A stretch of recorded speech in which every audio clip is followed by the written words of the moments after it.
Captain Veltar pressed his long fingers against the control panel as his ship shook violently. The mining station around Kepler-4 for Sea had been his home for 3 years. It was supposed to be safe. It was supposed to be quiet, mining operations. In the outer rim, were always peaceful. Until today, the bridge windows showed a sight that made his blue blood run cold. Its 17 massive ships hung in space like metal vultures. Each one was the size of a small moon. They were black as the void between stars, covered in spikes and strange glowing symbols.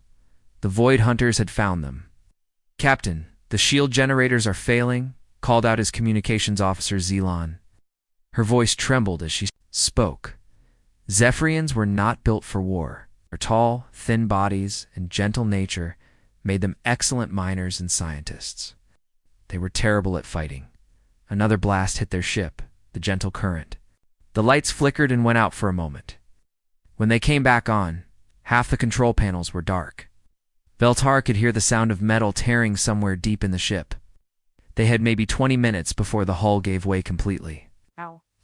"Many escape pods have launched?" Veltar asked. 47 so far, Zealon replied. "Most of our people are heading to the planet's surface. But Captain, the Void Hunters are sending smaller ships after them. Our people won't survive on the ground for long." Veltar closed his large, dark eyes. Kepler 442c was not a friendly world. The atmosphere was breathable for Zephyrians, but barely. The gravity was stronger than their homeworld.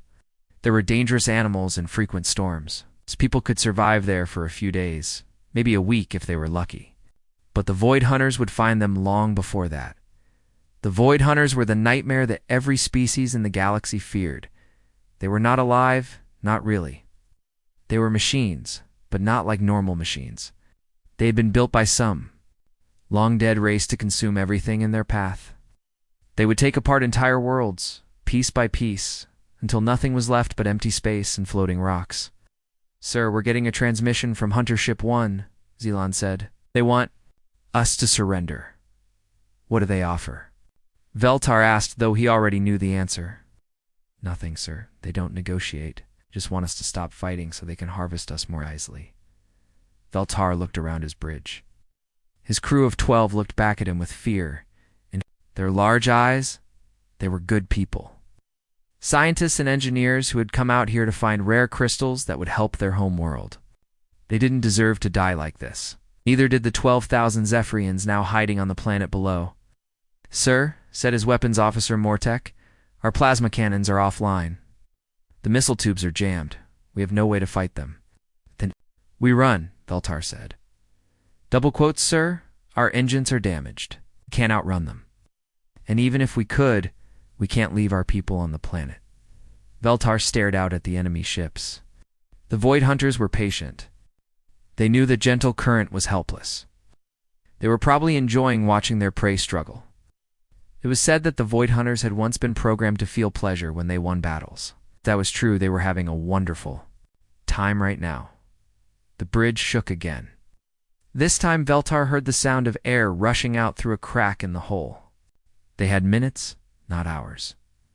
That was when Zealon spoke up with a strange look in her eyes. "Captain, there is one option we haven't tried." "What option?" "The human emergency network." Every Zephyrian on the bridge turned to stare at her. Human emergency network was something most aliens had heard about, but hoped they would never need to use. It was a frequency that the humans had set up for extreme emergencies. The kind of emergencies where entire species were about to be wiped out. "The humans," Mortek said with fear in his voice. "Captain, the humans are Deathworlders. They come from a planet that would kill us in minutes. They're dangerous." "More dangerous than the Void Hunters?" Veltar asked. Mortek thought about that. I don't know, sir." The stories about humans were wild and frightening.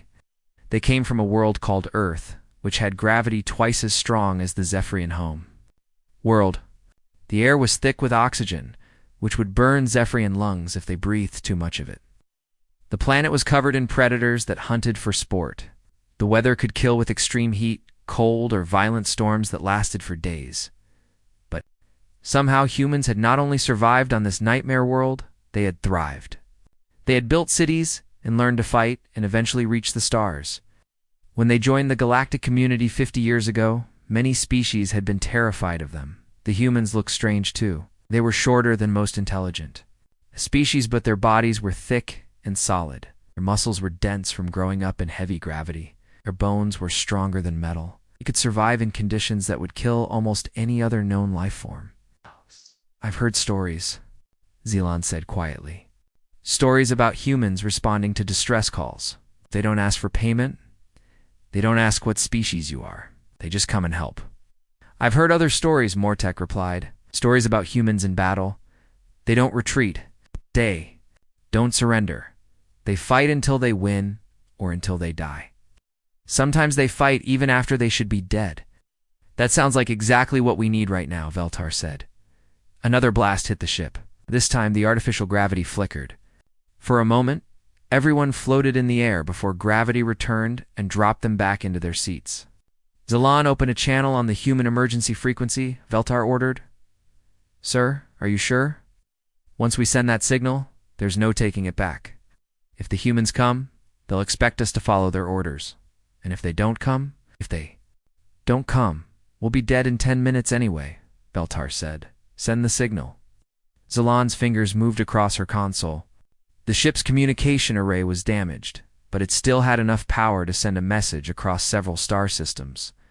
She activated the emergency beacon and began transmitting on the frequency that every ship captain hoped they would never need to use. "This is Captain Veltar of the Zephyrian mining collective ship Gentle Current," he said into the microphone. His voice was steady, even though his hands were shaking. "We are under attack by Void Hunters at coordinates 442.7 by 18.2 in the Kepler system. Our defenses have failed. We have 12,000 civilians on the planet's surface. The enemy has 17 capital ships and an unknown number of smaller vessels." He paused, listening to the sound of his dying ship. Metal groaned as the hull bent under the stress of the ongoing attack. Someone was screaming in the distance. The lights flickered again. "Please," Veltar continued. "Anyone who receives this message, we need immediate assistance. Our people are going to die. We have children down there, families, scientists who just wanted to help their home world. They don't deserve this. Please, help us." He released the microphone and leaned back in his captain's chair. The message was sent. Now all they could do was wait and hope that somewhere in the darkness of space, someone was listening. Someone who had the power to fight 17 Void Hunter ships and win. "How long until the message reaches the nearest human outpost?" Veltar asked. "Approximately 3 hours, sir," Zealon replied. "And how long until our ship breaks apart?" "Maybe 20 minutes. Veltar nodded. "Then we abandon ship. Get everyone to the escape pods. We'll join our people on the planet and hope the humans received our message."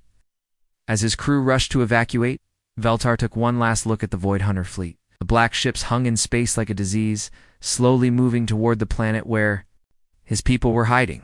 He whispered a prayer to the old gods of his homeworld and hoped that somewhere in the galaxy, the Deathworlders from Earth were coming to save them.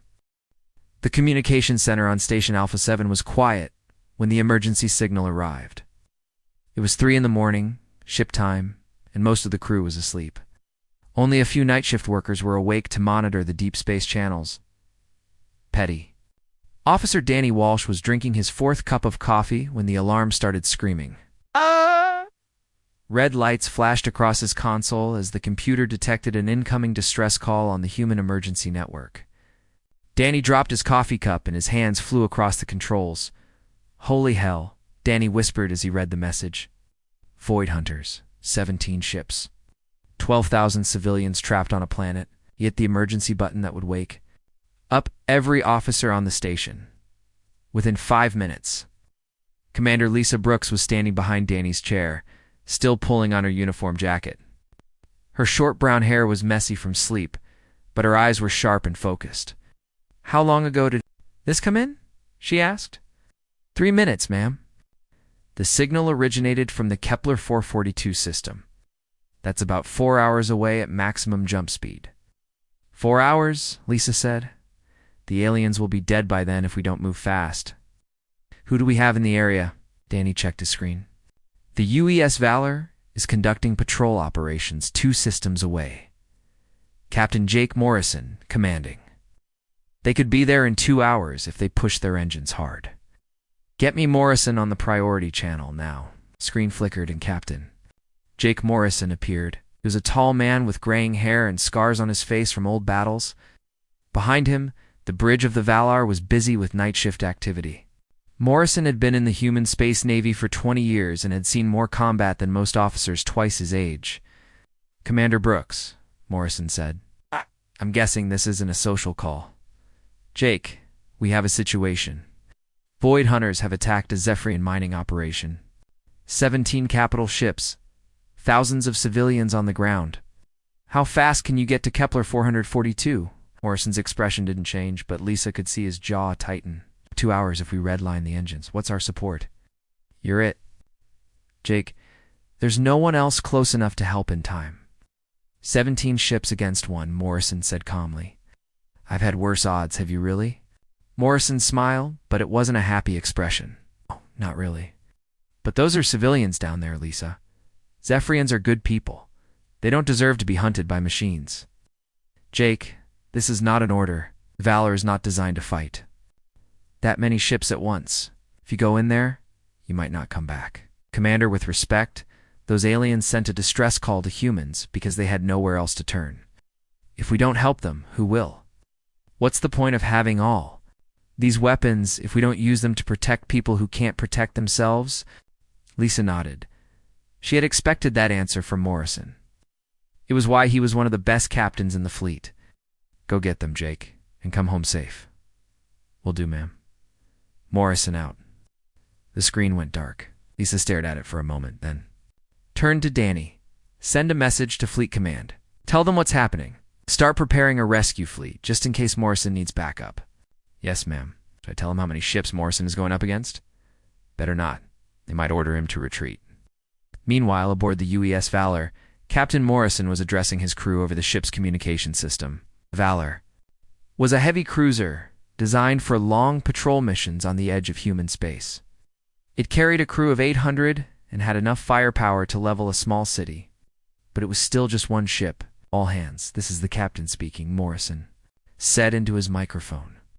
We have received a distress call from Zephyrian civilians under attack by Void Hunters. We are changing course to provide assistance. I won't lie to you, we're going to be outnumbered. But there are innocent people who need our help, and that's what we're here for.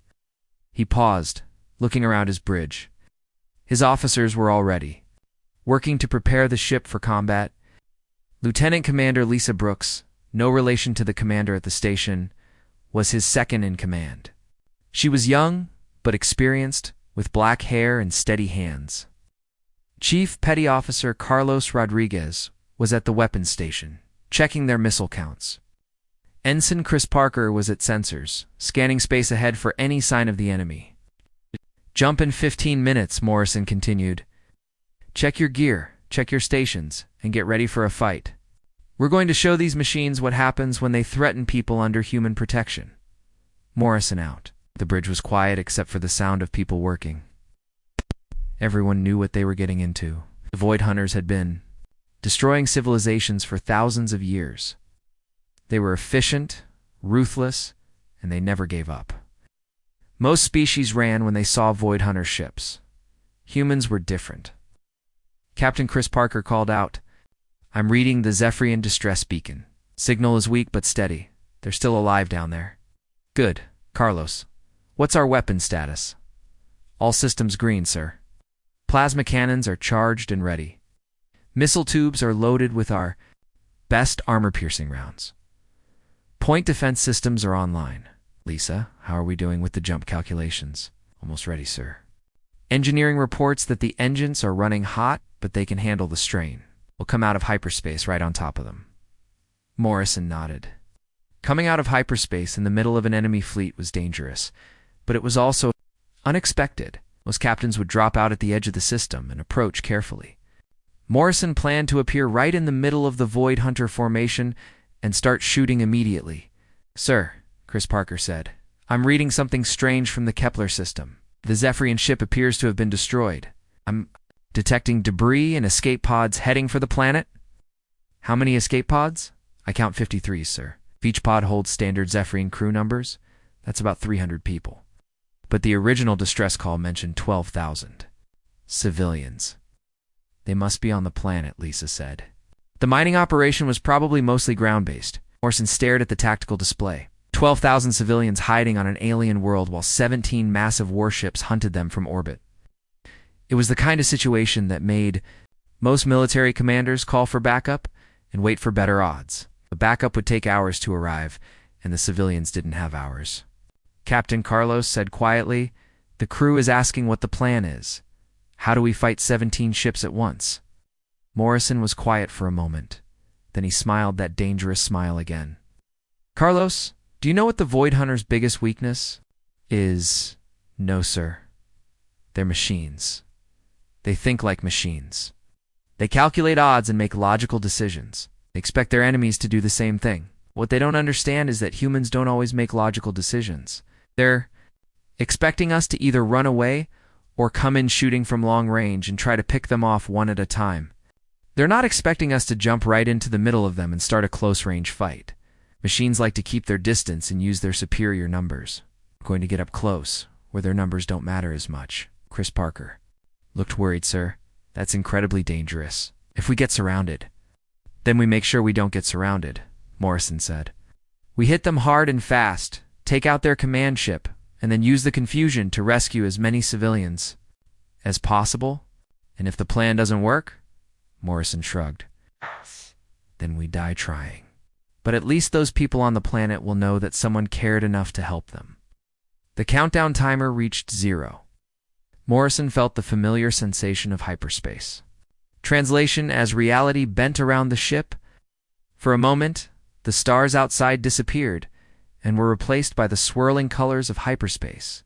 Then, with a flash of light, they were back in normal space. "Sensors report," Morrison ordered. 17 Void Hunter ships, just like the aliens said. "They're in standard hunting formation around the planet. Sir, they're huge. Each one is at least twice our size. Weapons target their command ship. It's the big one in the center. Target acquired, sir. Fire." The first plasma blast from the EU's Valor hit the Void Hunter command ship like a hammer striking glass. The massive alien vessel, nearly 2 miles long, shuddered as its shields flared bright blue and then collapsed completely. Morrison's surprise attack had worked perfectly. Direct hit on their command ship. Carlos Rodriguez reported from the weapons station. "Their shields are down, firing again." The second blast punched through the command ship's armor and tore a hole the size of a city block in its side. Explosions rippled along the enemy vessel as internal systems failed. But the Void Hunters were already responding. The other 16 ships turned toward the Valor, their weapons charging with deadly energy. "Incoming fire from multiple targets," Chris Parker called out. 12 ships have weapon lock on us." "Evasive maneuvers," Morrison ordered. "Lisa, get us between those 2 destroyers on the left. Make them shoot each other if they want to hit us." The Valor twisted through space like a fish swimming between sharks. The ship's human-designed engines could change direction faster than most alien vessels, and Morrison used every trick he had learned in 20 years of combat. Void Hunter. Plasma bolts streaked past the ship, some missing by only a few meters. One blast did connect, hitting the Valor's rear shields. The bridge lights flickered as power was diverted to reinforce the damaged area. Morrison felt the deck shake under his feet, but the ship held together. "Shields at 60%, Lisa reported. "We can't take many more hits like that." "We don't plan to," Morrison said. "Carlos, target the nearest destroyer." "All weapons, sir. That ship is 3 times our size." "Good, that means it's a bigger target." The Valor's weapons fired in perfect coordination. Plasma cannons, missile tubes, and rail guns, all focused on a single Void Hunter destroyer. The enemy ship tried to turn away, but it was too slow. The human weapons tore through its armor like paper, and the destroyer broke apart in a brilliant explosion. "1 down, 15 to go," Morrison said calmly. But the Void Hunters were learning. They began to coordinate their attacks. trying to surround the smaller human ship. Um, Morrison realized he needed to change tactics. Lisa, set course for the planet. We're going into the atmosphere. Sir, the Valar isn't designed for atmospheric flight, and there are Zephyrian civilians down there. Exactly. The Void Hunters won't risk hitting their own targets, and we can use the planet's gravity well to our advantage.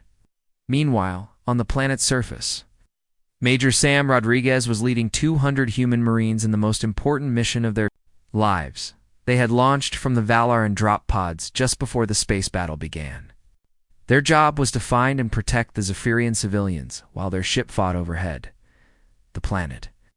Kepler 442c was not a pleasant place. The gravity was heavy, the air was thin, and the landscape was covered in jagged rocks and deep canyons. For the tall, graceful Zephyrians, it was barely survivable. For humans who had evolved on a world with twice the gravity and 10 times the dangers, it was just another day at the office. Squad leaders report in. Rodriguez spoke into his helmet radio as his team spread out across the rocky terrain. Alpha Squad here, came the voice of Sergeant Amy Collins. We've got visual on a group of aliens about 2 clicks north. looks Like maybe 50 of them hiding in a cave system. Bravo Squad reporting, said Sergeant Mike Johnson. Found crashed escape pods near the mining facility. No survivors visible, but there are tracks leading into the canyon. Charlie Squad here, Major, reported Sergeant Lisa Wong. We've got company. Void Hunter ground units are moving toward the civilian positions. I count at least 20 hunter-killers. Rodriguez felt his blood run cold. Void Hunter ground units were nightmare machines designed to hunt down survivors after the space battle was over. Each one was the size of a small building, armed with energy weapons and equipped with sensors that could track living beings from miles away. All squads, priority 1 is civilian protection. Bravo Squad, follow those tracks and get our people to safety. Alpha and Charlie Squads, we're going hunting. The first encounter happened 10 minutes later. Sergeant Collins and her team were escorting a group of frightened Zephyrians through a narrow canyon when they heard the sound of metal scraping against rock. Around the corner came a Void Hunter unit that looked like a mechanical spider, the size of a tank. The machine's sensors immediately locked onto the group of aliens. Its weapons began to charge with a high-pitched whine that meant death was only seconds away. The Zephyrians screamed and tried to run, but they were too slow, and the canyon walls were too high to climb. Take cover, Collins shouted. But there was nowhere to hide in the narrow space. That was when Private Tony Garcia did something that would be talked about in Marine training schools for decades. He stepped directly into the path of the Void Hunter's weapons and opened fire. With his plasma rifle, the machine's attention shifted to him immediately. Garcia, what are you doing? Collins yelled. Buying time, Sergeant. Garcia replied as he rolled behind a boulder just before the hunter's energy beam turned the ground where he had been standing into molten glass.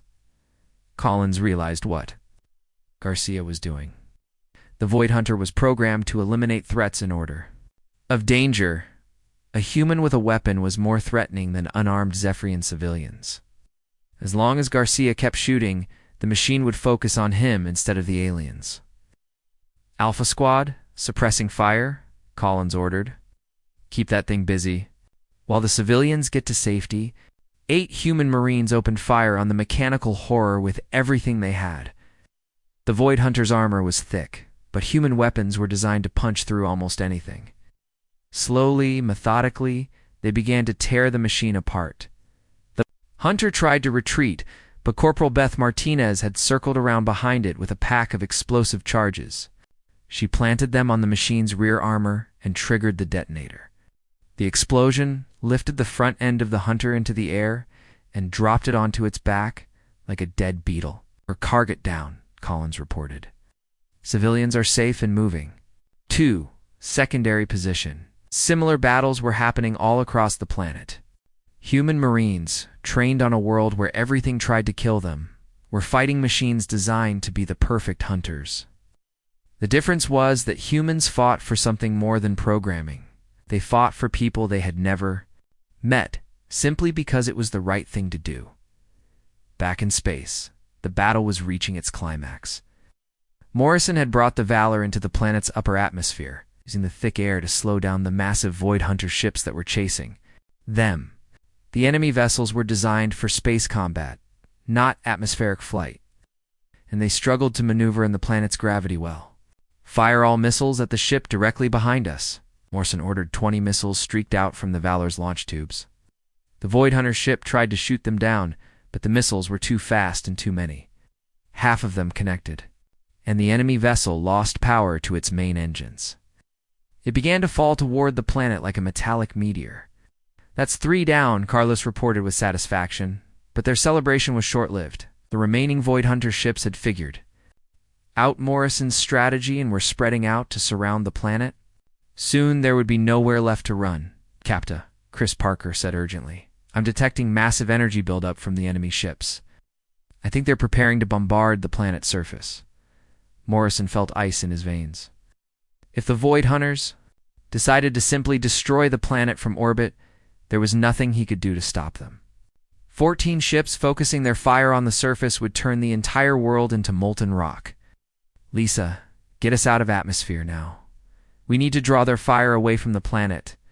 "Sir, if we leave atmosphere, they'll surround us. Then we'll go down fighting.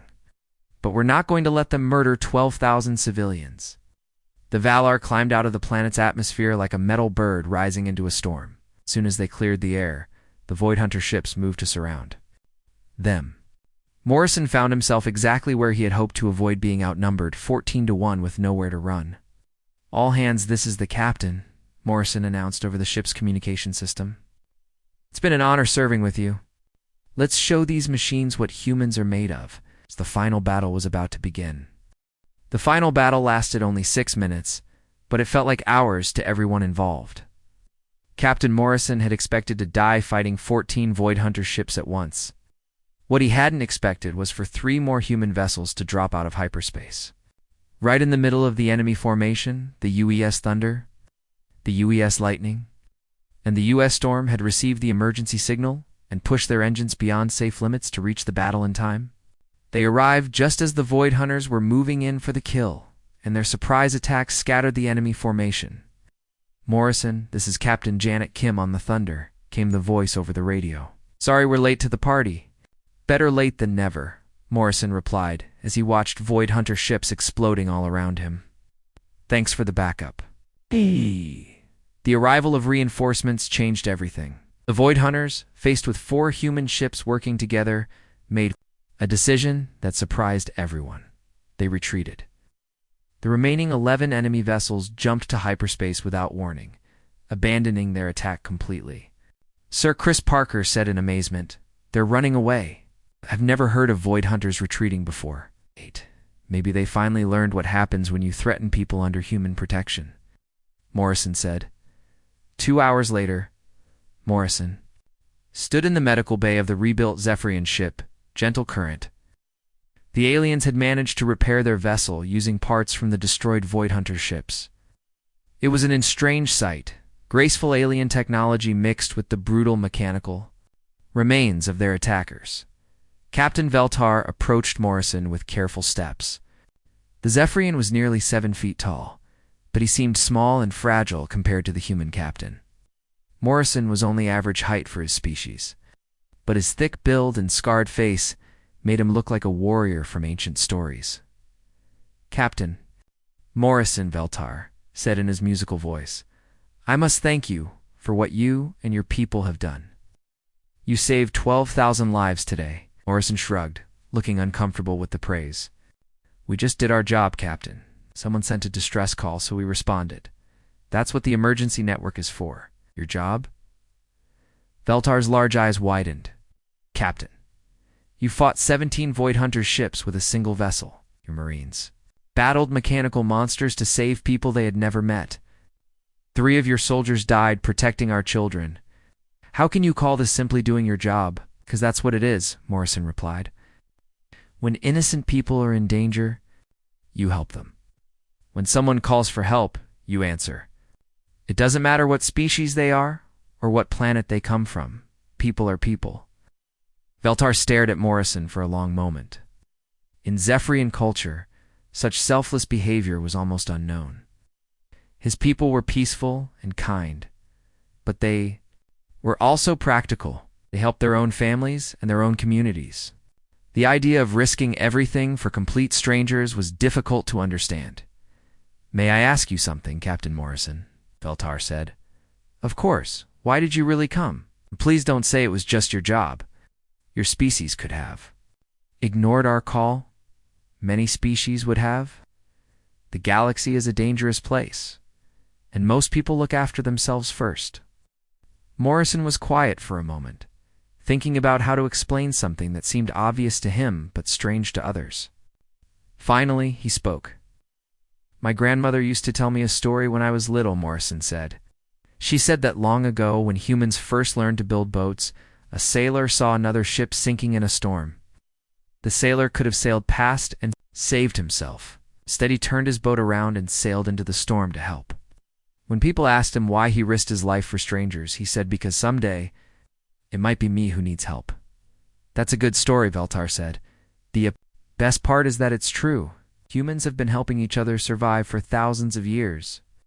When we reached the stars and met other species, we just kept doing what we've always done. We help people who need help." Dr. Elena Martinez walked over to join the conversation. She had been working with the Zephyrian medical team to treat the wounded from both species. Her uniform was stained with blue Zephyrian blood and red human blood, but she looked satisfied with her work. "Captain," she said to Morrison, "the Zephyrian wounded are stable. Their healing rate is remarkable once they're in a safe environment, completely different from human biology." "How so?"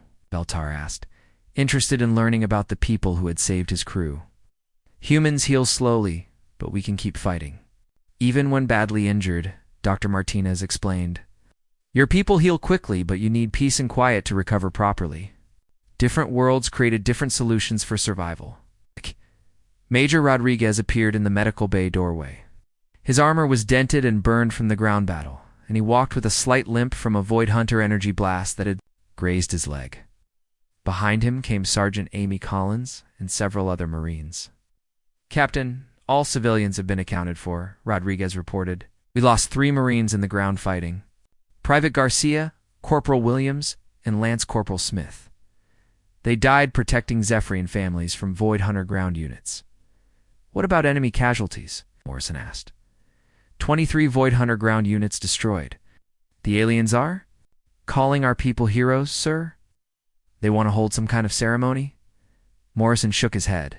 "No ceremonies. We came here to do a job, and we did it. That's enough." But Veltar stepped forward. "Captain Morrison, with respect, my people need to honor your fallen soldiers. In our culture, when someone dies protecting others, their names must be remembered. It would be wrong for us to forget what Private Garcia and the others did for us." Morrison looked around the medical bay. Zephyrian civilians were everywhere, many of them holding young children who had nearly died on the planet's surface. Adults kept looking at the human soldiers with expressions of wonder and gratitude. Some of the Zephyrian children were even trying to talk to the Marines, despite not speaking the same language.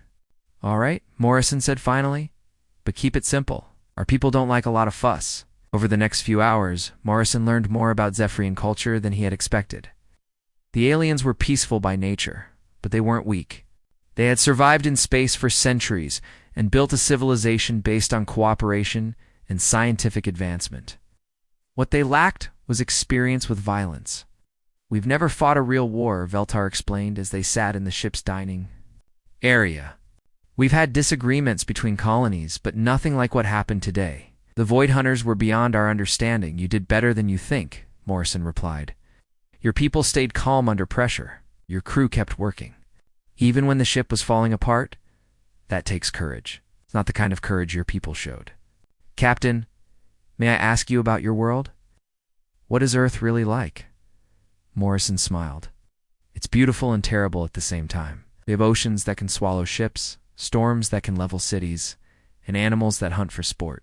But we also have mountains that touch the sky, forests full of life, and sunsets that make you forget about all the dangers. It sounds frightening. It is, but it's also home. Growing up there taught us that life is precious because it's fragile. We learned to work together because we had to. We learned to fight because everything else on the planet was trying to eat us. Dr. Martinez joined their conversation. The interesting thing is that Earth made us tough, but it also made us protective. When you grow up on a world where everything is dangerous, you learn to value safety. When you find people who can't protect themselves, your first instinct is to help them. Is that why humans respond to alien distress calls? Veltar asked. Partly, Morrison said. But it's also because we remember what it was like when we were alone in the galaxy. When we first reached the stars, we were the new species. We're scared and confused and hoping that someone out there would be friendly. We want to be the kind of neighbors we wished we had found. Veltar was quiet for a long time, thinking about what Morrison had said. Finally, he spoke. Captain, what happens now? Will your people expect something in return for saving us? Morrison looked surprised. Like what? I don't know. Trade agreements, territory alliance terms? Captain Veltar, we didn't save your people to get something back. We saved them because it was the right thing to do. The only thing we want is for you and your crew to be safe. But surely your government will want to discuss trade or military. Cooperation? ... Morrison shook his head. Our government might talk to your government about those things eventually. But that's not why we're here. We're here because 12,000 people called for help, and we answered. As the human ships prepared to leave the system, Veltar watched from his bridge window. The humans had refused any payment or reward.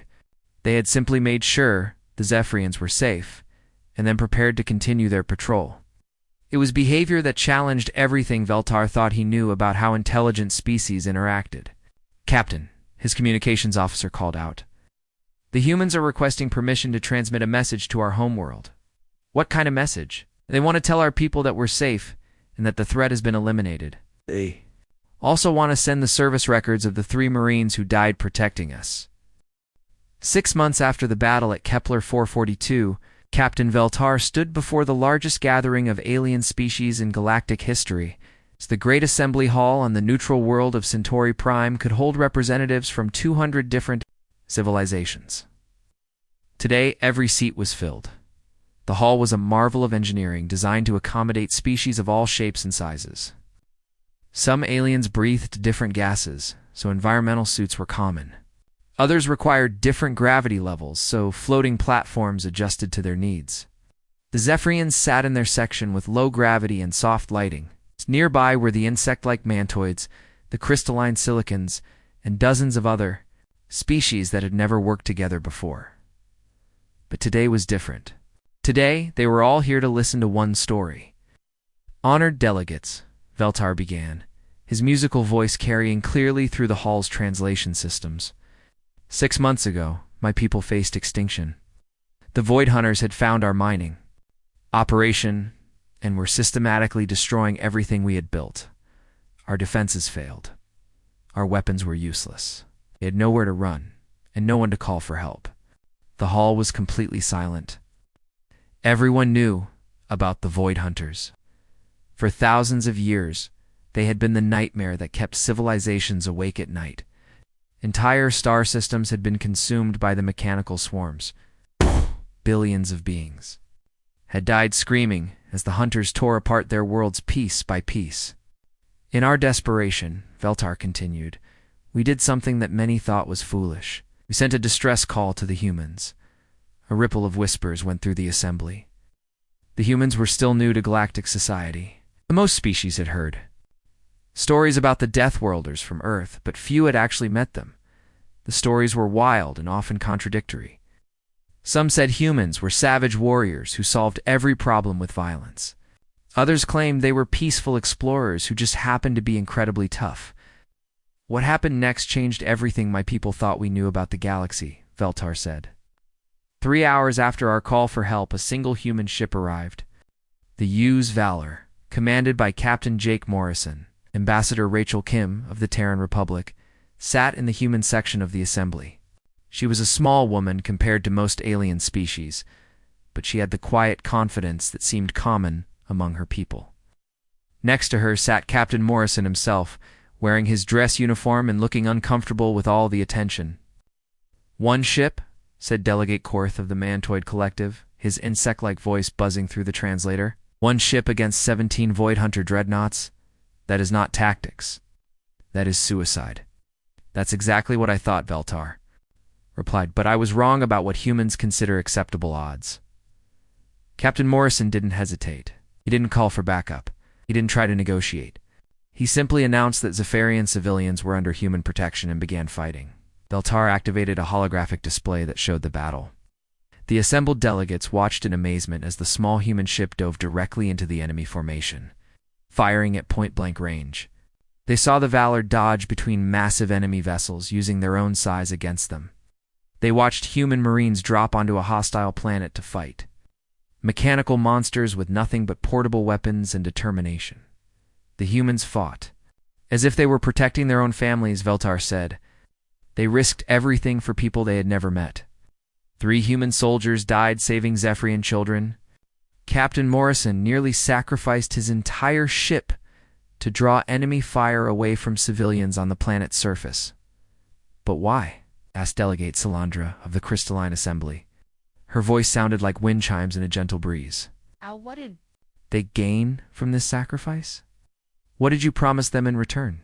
Nothing, Veltar said simply. We offered them nothing because they asked for nothing. When the battle was over and our people were safe, Captain Morrison refused any payment or reward. He said they were simply doing their job. The hall erupted in confused chatter. Species that had spent centuries negotiating careful trade agreements and mutual defense pacts couldn't understand behavior that seemed to have no logical purpose. The idea of risking everything for strangers without expecting anything in return was almost impossible for most aliens to comprehend. Ambassador Kim rose from her seat and walked to the speaker's platform. She was half the height of most delegates, but her presence filled the enormous room. The chatter died down as she began to speak. Delegates of the Galactic Assembly, she said, I understand your confusion. What Captain Morrison and his crew? It seems impossible to explain in terms of profit, territory, or political advantage. But I would ask you to consider something else. She paused, looking around the vast hall at hundreds of different alien faces. Every species in this room evolved on a different world under different conditions. The Mantoids developed their collective intelligence to survive on a world with limited resources. The Crystalline Assembly learned to think in long-term cycles, because their silicon-based biology is nearly immortal. The Zephyrians became peaceful and cooperative because their homeworld had abundant resources and few natural predators. Humans evolved on a world that was actively trying to kill us, Kim continued. Earth has violent weather, dangerous animals, poisonous plants, and natural disasters that can destroy entire continents. We survived by learning to work together against threats that were bigger and stronger than we were. She activated her own holographic display showing images of Earth. The delegates saw massive storms that could level cities, predators with teeth like knives, and natural disasters that killed thousands at a time. But they also saw something else: humans working together to rescue people from floods, fighting fires to save forests, and risking their lives to help strangers during earthquakes. This is what we learned on Earth, Kim said. When disaster strikes, you help whoever needs help. When someone calls for rescue, you answer the call. When innocent people are threatened, you protect them. It doesn't matter if they're your species or your planet or your political ally. People in danger deserve to be saved. Delegate Morgan of the Aquatic Federation raised a tentacle. Ambassador Kim, this philosophy sounds admirable. But what happens when helping others conflicts with your own interests? What happens when saving strangers costs human lives? Kim looked directly at the aquatic delegate. Then we accept the cost. Captain Morrison lost 3 Marines saving Zephyrian civilians. Those Marines knew the risks when they volunteered for the mission. They went anyway because they believed that protecting innocent people was worth dying for. That seems inefficient, said Delegate Sexiver of the Robotic Confederation. Your species could have preserved those resources for your own use. Delegate Sexiver, Kim replied. Humans don't think of people as resources. We think of them as people. And people deserve to live free from fear, regardless of what species they belong to. Captain Morrison stood up and walked to the platform. The assembled delegates stared at him with curiosity and a little fear. He was shorter than most species, but built like a fortress. His uniform was covered with medals from military actions across human space. "I'd like to say something if I may," Morrison said. His voice was quiet, but it carried clearly through the hall. 6 months ago, we received a distress call from people we'd never met. They were scared, they were outnumbered, and they were about to die. We didn't know anything about Zephyrian culture or politics or history. All we knew was that innocent people needed help. He looked around the hall, making eye contact with delegates from dozens of different species. We helped them because that's what you do when someone needs help. It's not complicated. It's not political. It's just basic decency. "But Captain Morrison," said Delegate Velanoth of the Trade Consortium, "surely your government expects some benefit from these actions? Military access? Trade agreements? Political influence?" Morrison shook his head. "Our government expects us to do the right thing. That's it.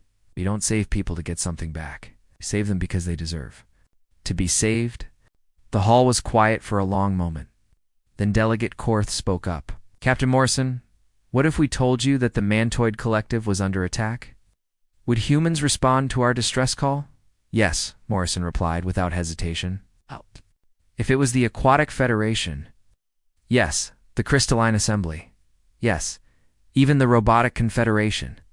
Morrison paused for a moment, thinking about the mechanical delegate who had called humans inefficient. Then he smiled. "Even you, Ambassador." Kim returned to the platform. "Delegates, the Human Emergency Response Network is available too. Any species that needs help, we don't ask for payment. We don't require political agreements. We don't demand territory or resources. If you're in trouble and you call for help, we'll come." "But why?" asked Delegate Salandra. What do humans "Gain from this arrangement?" "Peace of mind," Kim replied. "We sleep better at night, knowing that if someone in this galaxy calls for help, they won't be ignored. We feel safer knowing that civilization itself is protected, not just human civilization." Over the following weeks, the story of the Kepler 442 rescue spread throughout the galaxy. Species that had never trusted each other began to share information about threats to their colonies.